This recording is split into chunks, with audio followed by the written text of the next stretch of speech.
Hi friends, welcome to Aarthi's Kitchen and Vlogs. ഇന്ന് നമ്മൾ കാണാൻ പോകുന്നത് അടിപൊളി പുളിശ്ശേരിയാണ്. പൈനാപ്പിൾ പുളിശ്ശേരിയാണ്. അത് എങ്ങനെയാണ് തയ്യാറാക്കാൻ പോകുന്നതെന്ന് വീഡിയോയിലോട്ടൊന്ന് നമുക്ക് പോയി നോക്കാം. പുളിശ്ശേരിക്ക് ആവശ്യമായിട്ട് ഞാനിവിടെ 250 ഗ്രാം പൈനാപ്പിൾ എടുത്തിട്ടുണ്ട്. അതിൻ്റെ കൂടെ 4 പച്ചമുളകും എടുത്തിട്ടുണ്ട്. ഇതിൽ 1/4 ഭാഗം എടുത്ത് മിക്സി ജാറിലോട്ട് മാറ്റാം, ഒന്ന് അരച്ചെടുക്കാൻ വേണ്ടിയിട്ടാണ്.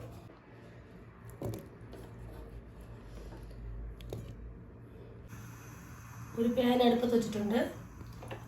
ഇതിലേക്ക് നമ്മൾ എടുത്തു വെച്ചിരുന്ന പൈനാപ്പിളും പച്ചമുളകും ഇട്ട് കൊടുക്കാം.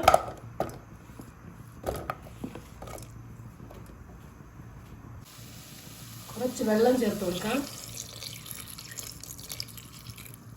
ഒരു 3/4 ഗ്ലാസ് വെള്ളം ഒഴിച്ചു കൊടുക്കാം. ഇതിലേക്ക് 1/4 ടീസ്പൂൺ മഞ്ഞൾപ്പൊടി ചേർത്ത് കൊടുക്കാം.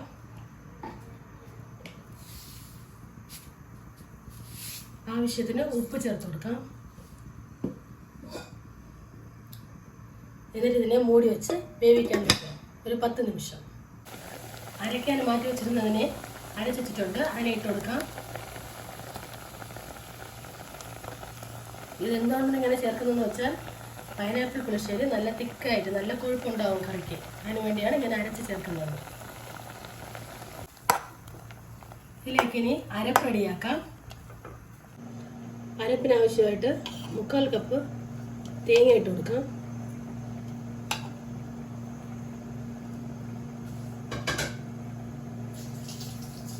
ഇതിലേക്ക് 1/4 ടേബിൾ സ്പൂൺ ജീരകം, നല്ല ജീരകം ഇട്ട് കൊടുക്കാം. പിന്നെ കുറച്ച് കറിവേപ്പിലയും, കുറച്ച് വെള്ളം ചേർത്ത് നന്നായിട്ട് അരച്ചെടുക്കാം. അരപ്പ് റെഡി ആയിട്ടുണ്ട്. ഇതിനെ പൈനാപ്പിളിലോട്ട് ഒഴിച്ചു കൊടുക്കാം. പൈനാപ്പിളൊക്കെ നന്നായിട്ട് വെന്തിട്ടുണ്ട്. ഇതിലേക്ക് ഒഴിച്ചു കൊടുക്കാം.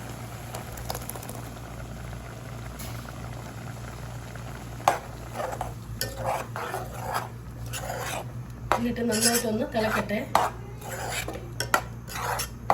ഇനി ഇതിലേക്ക് 500 ml മോര് ഒഴിച്ചു കൊടുക്കാം. അധികം പുളിയില്ലാത്ത മോരാണ്, അത്യാവശ്യത്തിന് പുളിയുള്ള മോരാണ്. എന്നിട്ട് കൈവിടാതെ നന്നായിട്ട് ഇളക്കി കൊടുക്കാം. ഈ സമയത്ത് ഉപ്പ് പാകത്തിനാണോ എന്ന് നോക്കേണ്ടതാണ്. എനിക്ക് ഉപ്പ് കുറച്ച് കുറവാണ്, ഞാൻ കുറച്ച് ഉപ്പ് ചേർക്കുന്നുണ്ട്. എന്നിട്ട് കൈവിടാതെ ഇളക്കി കൊടുക്കാം.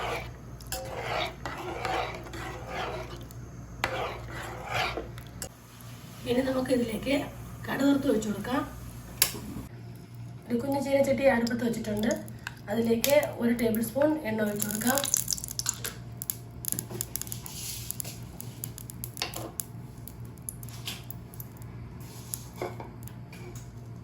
എണ്ണ ചൂടാകുമ്പോൾ 1/4 ടേബിൾ സ്പൂൺ കടുക് ചേർത്ത് കൊടുക്കാം.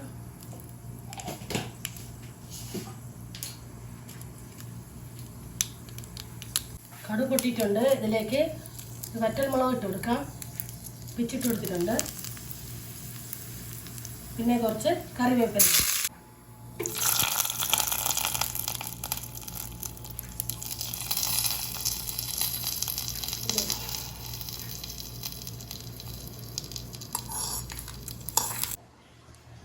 അടിപൊളിയായിട്ട് പൈനാപ്പിൾ പുളിശ്ശേരി റെഡി ആയിട്ടുണ്ട്. എല്ലാവരും ഒന്ന് ട്രൈ ചെയ്യണം.